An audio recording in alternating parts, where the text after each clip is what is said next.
Okay.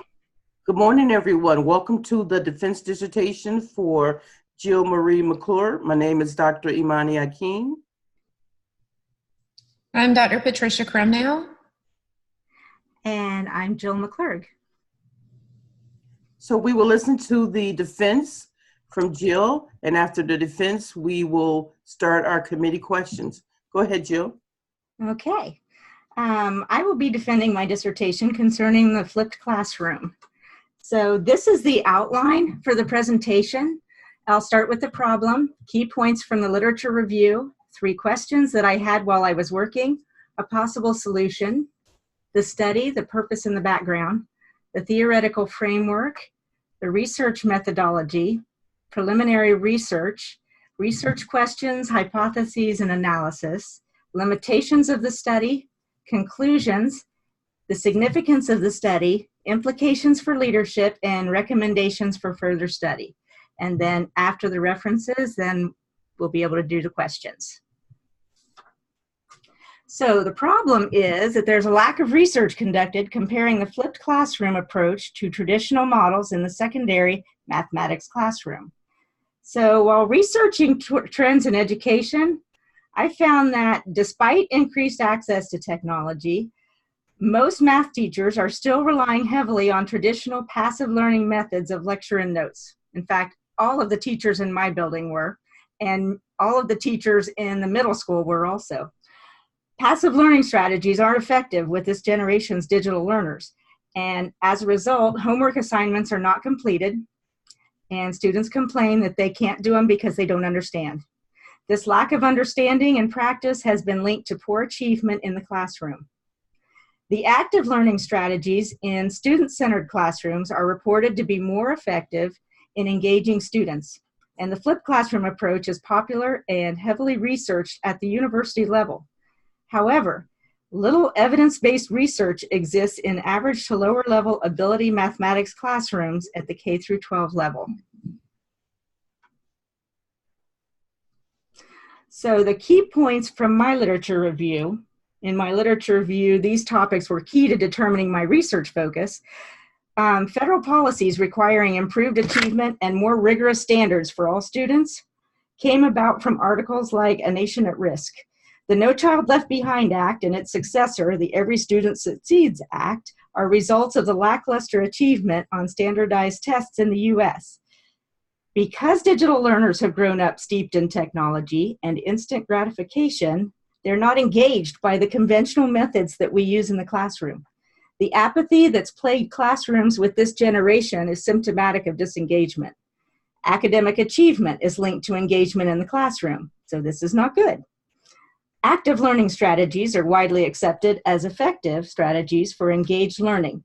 The difference between active learning and conventional methods is that active learning methods are student-centered versus teacher-centered and require active intellectual engagement.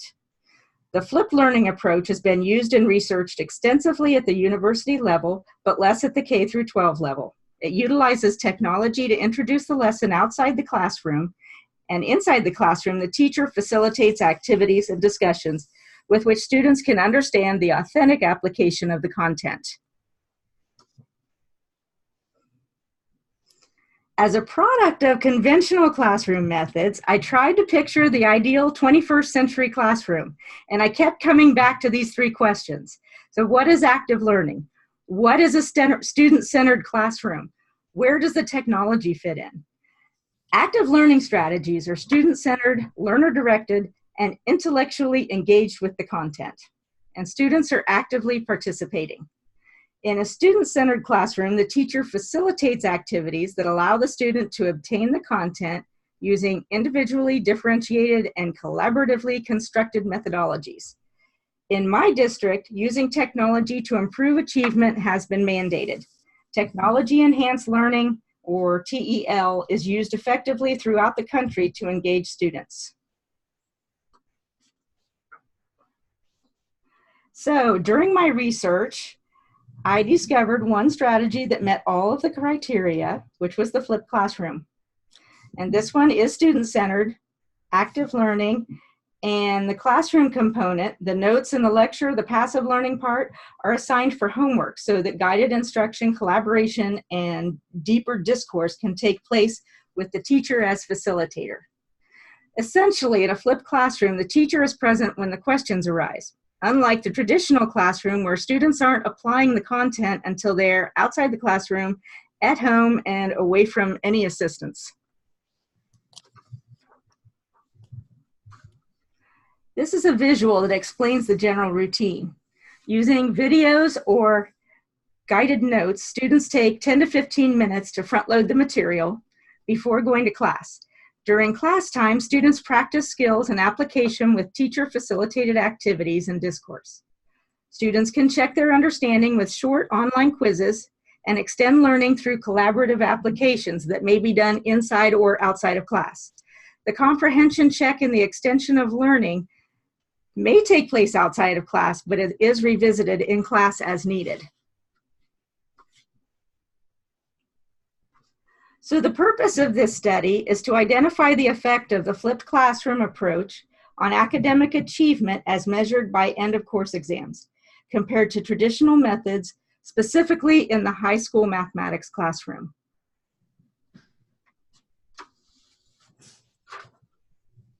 In this study, the pre- and post-test scores of 30 10th grade geometry students were collected and analyzed to answer the two research questions.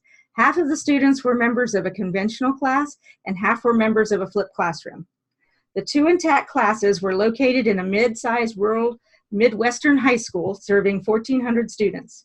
Soaring drug addiction in the community and chronic absenteeism among the students are feeding the pervasive apathy, diminishing once exceptional achievement scores, and bankrupting quality teachers of the enthusiasm to teach.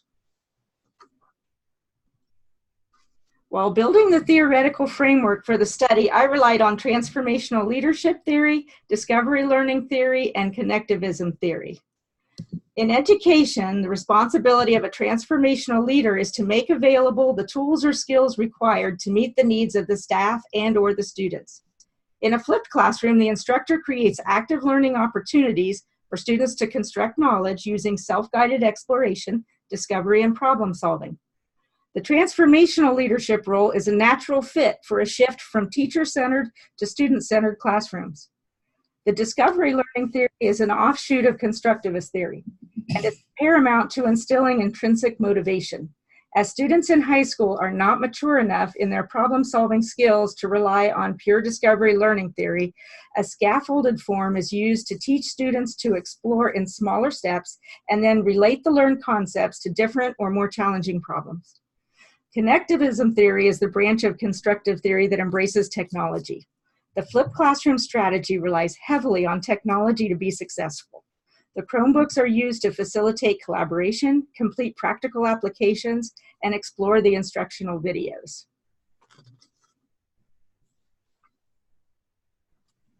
The quantitative research design was selected because the data was collected from high school students, which are a vulnerable population. To ensure no possible harm could come to the sample of students, the data was collected from archived scores on a public drive. Because the sample was from two intact classes selected before the beginning of the year, by definition, that sample isn't random. Therefore, the pre-test, post-test comparison study is considered quasi-experimental.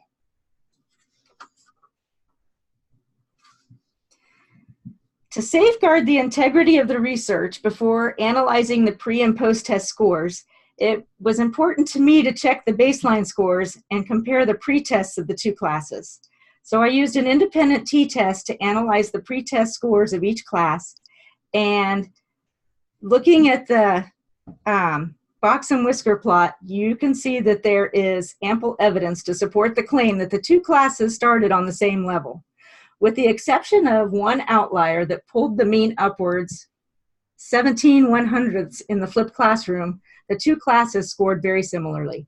The upper and lower extremes were exactly the same. The graph shows a visual representation of the scores of both classes before the implementation, and I think it's clear that the classes began the study on a level playing field. So research question number 1. What kind of pre-test, post-test gains are evidenced from the flipped learning implementation of high school geometry students as evidenced by end of course exams? So the first research question refers to the difference in what students knew at the beginning of the year compared to what they knew at the end of the year. Part 1 refers to the difference in the flipped classroom, and part 2 refers to the difference in the traditional classroom. These are the hypotheses that go with part 1 of the first research question. And they state 2 results as either no gains in the flipped classroom were made from pre-test to post-test, or significant gains in the flipped classroom were made between pre-test and post-test. So in order to determine that first part of question 1, I used an independent t-test from SPSS, which is IBM's software. It stands for the Statistical Package for the Social Sciences. And I discovered the average pretest score was 4.69. The average post-test score was 36.25. So without equal variances, because this shows that with the 0.001 significance that equal variances can't be assumed, the mean difference was 31.562. Negating the null hypothesis means the difference between the scores is statistically significant. This is the box and whisker chart that goes with that information, and it compares the means and the upper and lower limits of the scores from the 2 tests. Clearly, it shows a significant difference from the beginning of the year until the end of the year in the flipped classroom. So, is there a significant difference in the pre-test and post-test scores of the flipped classroom group? Considering the data table and the distribution of scores from the pre and post-tests, it's clear that a positive difference between the pre-test and post-test exists. After doing the statistical analysis of independent t-tests, we have corroborating evidence the difference between the pre-test scores and the post-test scores are statistically significant. I had to practice saying that ahead of time. Okay, research question 1, part 2.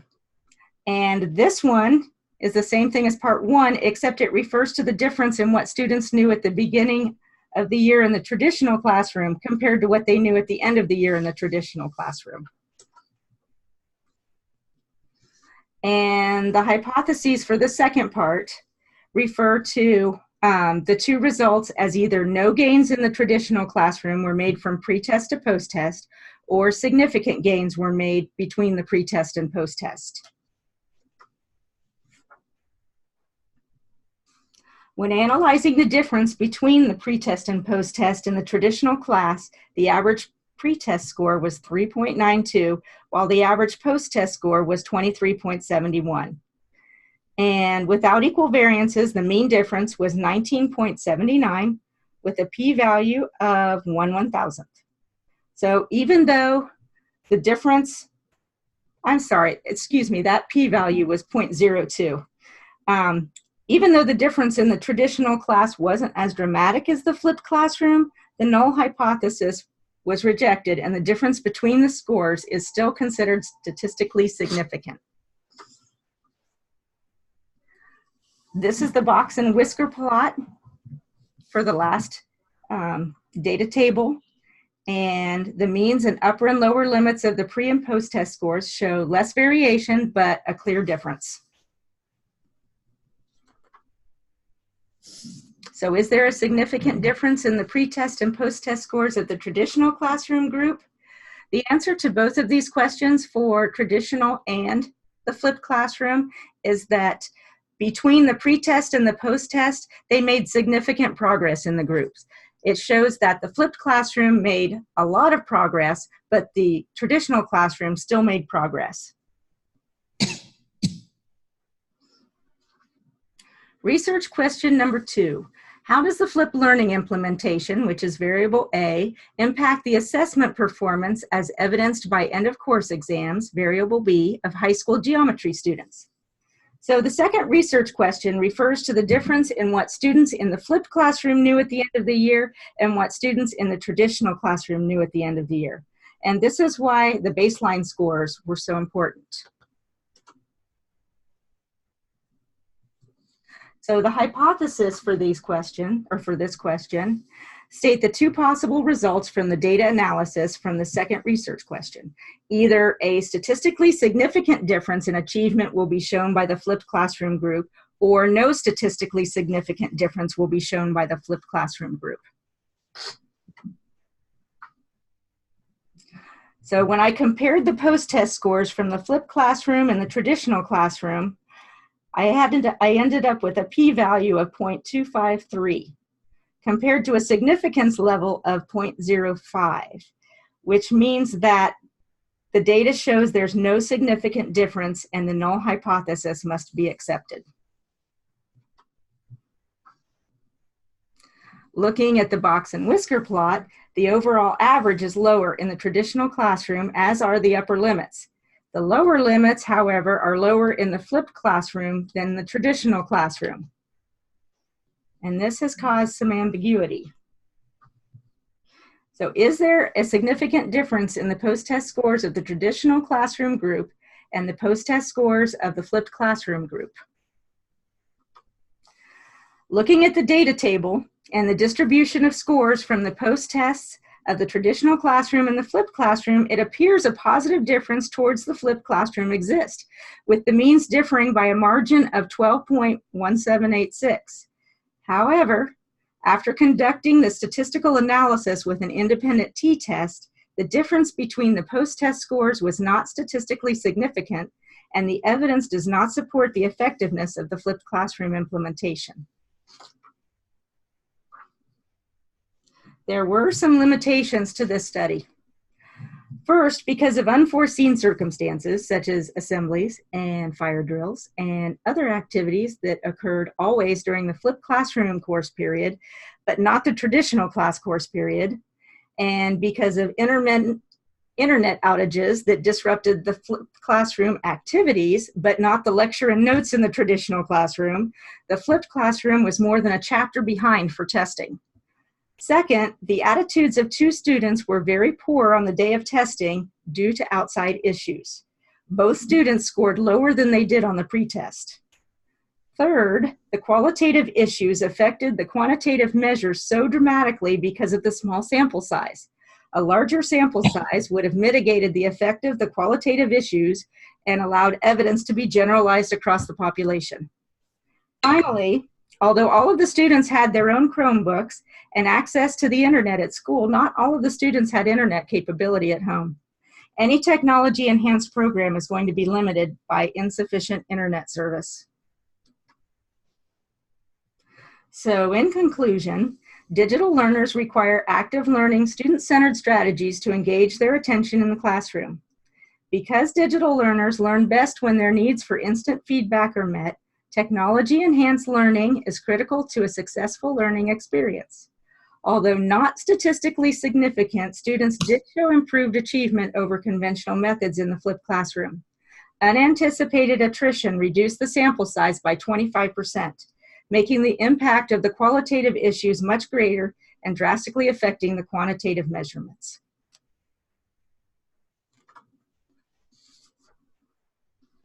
Although the flipped classroom approach did not prove to be an effective learning strategy, the study still has significance.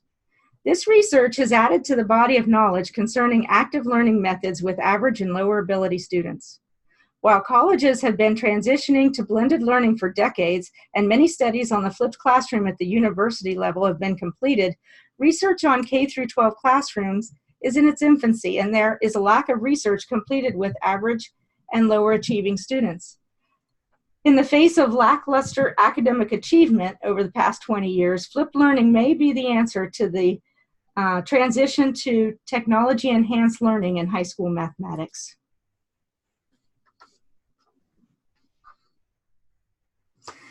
U.S. school districts are transitioning to student-centered active learning teaching methods enhanced with technology. The grant monies from the federal government awarded to communities to create stronger internet frameworks and to schools to purchase iPads or Chromebooks in one-to-one programs are evidence of the push from the highest government echelons. As school districts plan for professional development, it would behoove the administrative leadership to consider the needs of the digital learners and those professionals who have been tasked to educate them, and create a framework that is built upon student-centered approaches, active learning strategies, technology-enhanced learning, and facilitated by the instructor. On a personal level, the experience of this doctoral journey has furthered my professional knowledge about education and teaching in such a way that I am confident in my role as an educational leader. As my district transitions from passive learning to active learning and student-centered classes over teacher-centered classes, my colleagues have been requesting more information about the flipped classroom. I feel confident that I can lead training sessions and effectively explain the advantages and disadvantages to my administration at professional conferences and in journal articles. My evidence-backed research and sense of accomplishment have empowered me to believe I can affect change in my district and beyond. As for recommendations for further study, despite the ambiguous results of the flipped classroom implementation, there is evidence more research with the flipped classroom learning strategy is warranted. A similar study with a larger sample size would mitigate the effect of the qualitative issues and create evidence that can be generalized across the population.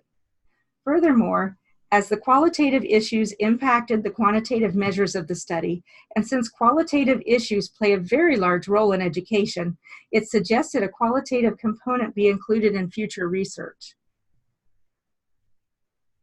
The internet failures in the classroom and lack of home access by some of the students impeded the success of the technology-enhanced active learning strategy. Establishing adaptive measures to circumvent the technological issues would be a practical benefit beyond school applications.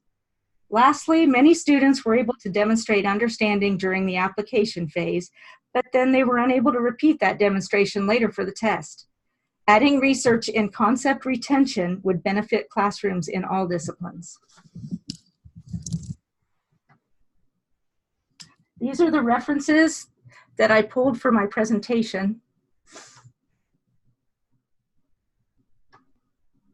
Are there any questions? Well, shoot, there. Thank you, Jill. Good presentation. We can go ahead and start the questions now, and I'll go ahead and ask Dr. Kay if she has if she will start with the first round. Sure. I had a question about the data and the pretest. First, you said that archival data was used. Uh-huh. From when? When was that? Was it this school year, last school year? It was this school year, but we do the pretests the first week they go back to school in August, and then the post-tests are done late in April because they take the standardized tests the 1st of May. Okay, so your post-test data was not the actual end of course. It was it the same test as the pretest and it was created locally? Yes. Okay.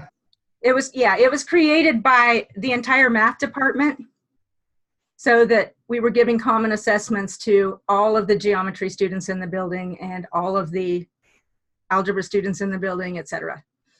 Okay, and was there any comparison made between the post-test data and the end of course data? The end of course data was specifically written to cover the standards, and the pre-test and post-tests were also written to cover the standards. So we looked at release tests to get the style of the questions, and that's the style of the questions that we used when we made the pre-tests and the post-tests. And then they had to go through a review process with the math department, well, with all the department chairs and the administration and the superintendent. Okay, very good.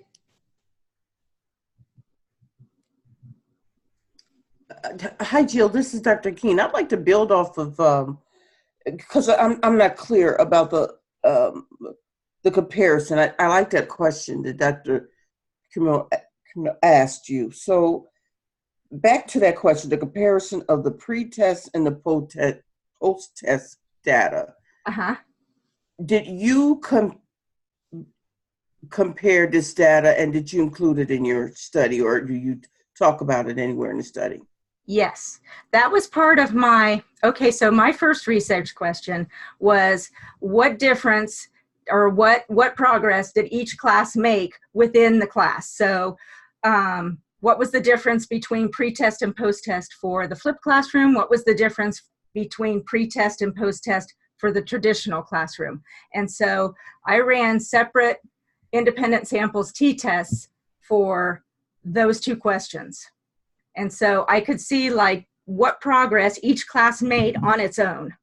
Yes, you did. I did remember seeing the box and the whisper plot for that. So then I'm going to ask Dr. K, then your question was answered because well, I did. It was partially answered, but I did want to know if you took any time to compare student post-test data from the post-test you guys gave to the actual state standardized test. I see. Oh, okay. Yeah. We've done that as a department in the past, but we don't get our we don't get our standardized test results until the end of July. I got you. So you haven't been able to do that yet. Not this data with the test that they took. We've done that in years past in order to see how much or how closely our test is lining up with the standardized test, and they correlate pretty well. Good. And is the post-test data, is that used in the student grade at all? No, Okay. we're not allowed to use it in the grades. Right, because sometimes students are not motivated if the score isn't going to count, especially those high school students. And that's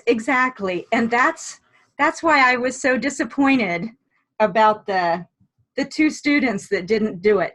The day that I gave the test, I was absent because I was sick. And the two boys came in and are not overly motivated anyway, but they will do things that I ask them. And if I ask them to try, they will try. But they came in a bad mood. They had trouble with the substitute, and so they just decided not to do it. And they both got zeros, and they both scored less than they did on the pretest. Oh. And I honestly think without that one limitation, it would have been successful. But we can tie that back to your theoretical framework on that, that discovery learning theory and that intrinsic motivation, because ideally in your absence, we would think there wouldn't be a change, in student learning, but we know the impact of having a sub in the room. Yeah.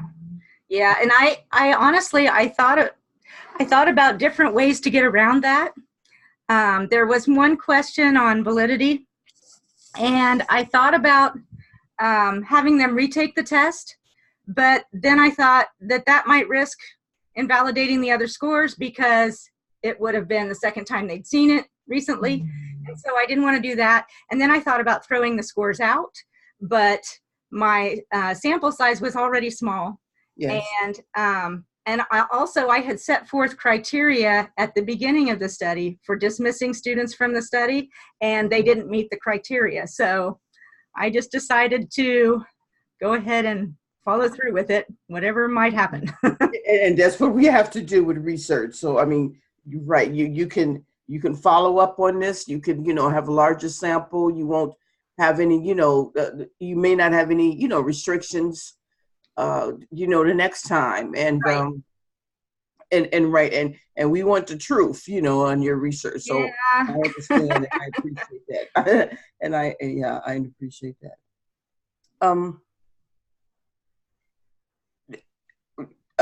So I'll go ahead, Doc. I hope I'm following suit here. I haven't lost it.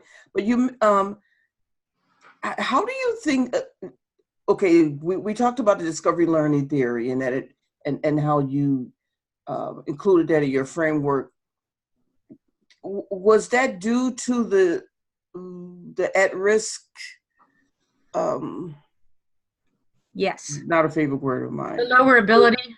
Yes. Yes, because in an advanced class, the students are more motivated and they will try things on their own outside of class, but this group would not try anything outside of class. So they weren't motivated to try and do anything on their own.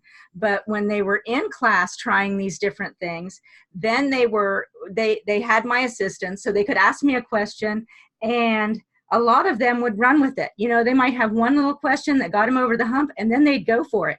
And I found that as they were able to do the notes and watch the videos outside of class, and they kind of liked that because it was something they could accomplish. And then they'd come in and we'd be going over something the second time, and so they were more prepared and they felt more confident to participate, where before, besides that one kid that answers all the questions, getting anybody else to participate was just like pulling teeth. And then once we started doing this, it completely changed the whole structure of the class. And once they started having some success, then they started working a little bit harder because they liked having success. Which makes me think that a future study would mixed methods would definitely reveal a little bit more of that side of the issue. Mix, you'll have that qualitative, that. So I would suggest you putting that into your recommendations for future study, because it is so critical. Yeah, I think I have it in there. You did? I'm pretty sure Okay, that was mentioned. Okay. If it's okay, I did have one more question. Oh yes, that please. You stated that there were 30 students involved in the study. I think it was, I just lost the page number. Yeah, that's right. Page 9 on your PowerPoint. Was that 30 total students? 15? Yes, it started out more, and okay. Then they started pulling students from the class to put them into this new individually. They started getting individual attention, and it was an intervention class, and they started pulling them, and they pulled out 10 of them. So originally I had 40 altogether, and then they pulled out a bunch of kids, and it started to worry me a lot. No doubt, in the middle of your study. Yeah. Also, absenteeism was a problem, and these are the kids that it was the problem with. Yes. Why were they pulled? They pulled them and put them in an intervention class because their skills were so low in math that they just didn't think they'd be successful in either the conventional class or the flipped classroom. And you taught both classes? No, I taught the flipped classroom, and then a friend of mine whose classroom was right next door, she taught the other one.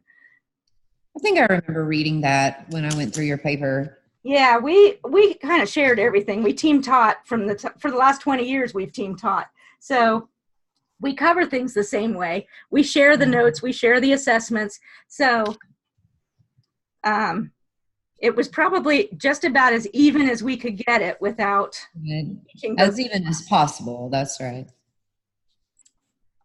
Were you able to collaborate at all with the instructor, the resource instructor, or whatever the intervention? No, they took them out and we never saw them again. I don't know where they went. I didn't even see them in the hall. Oh my goodness. Oh goodness. Okay. Yeah, we don't want that, an inclusive. Okay. That's how it goes. Yeah.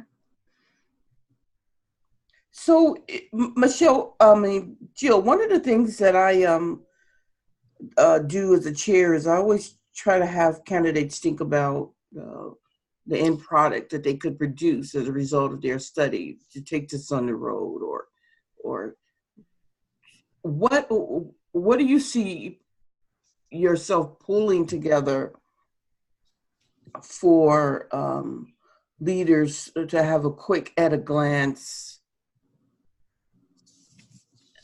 Well, my administration was really interested in my flipped classroom. And so all of my observations were when I was teaching the flipped classroom class. And I was observed not just by the principal that was supposed to observe me, but by all of the principals. And they were constantly asking me how it was going. Did I need anything? They were very supportive. So I have heard it through the grapevine that I'm going to be doing professional development in the fall. So I've already been showing teachers in my department how to do the videos and where to get the active learning resources and how to create the notes. But I'm not sure what all I'm going to be covering, but I know it's mostly the active learning strategy. So what could you pull together that could be considered the McClure domains of effectiveness for this active learning? Maybe some do's and don'ts, or some oh yes, I was thinking about the articles. I read somewhere that you need to plan for 3 different types of articles in order to get one of them published, because you can't send the same articles to different. So that was kind of one of the ones that I was thinking about, like a top 10 list or something like that of how you want to prepare for teaching a flipped classroom implementation. I like that, and it doesn't even have to be top 10. You could even say a top 5. So that's what I'm going to ask you to do. Because you just said you just kind of evolved from your study. So if you could kind of create some kind of table, but like I said, it would be the McClure domains or the McClure top 10, and add that as an appendix or to the end of your product. That's what I would like to see. Or if something else comes to mind, or maybe Dr. K has something in mind, but I think that's where I'm leaning towards for an end product. And I like that idea, especially if you're going to be doing the PD, professional development. Yeah. The other thing was I tried to do a video to kind of explain what I was doing in class for parents, and I had trouble doing it because I hadn't done it yet. And now I think it would be easy to do an open house video for parents who had never experienced anything like the flipped classroom for their children before. Oh, so perfect. You could use Zoom to do that, Yeah. Oh. Yes, you can pull that together like you're doing now on your desktop and you're recording. So say you're going through it, you're showing them the things and you're recording as you're doing that. And then that could be your video. Wow, I hadn't even thought about that. Mm-hmm. That's an end product, but so that's another one. Yes, that's another one. But I'm thinking if you could start with some kind of visual for the end of this dissertation, that would be fine. And then please include that video too idea as another end product, because the thing that I always look for is after you study and the questions. So what?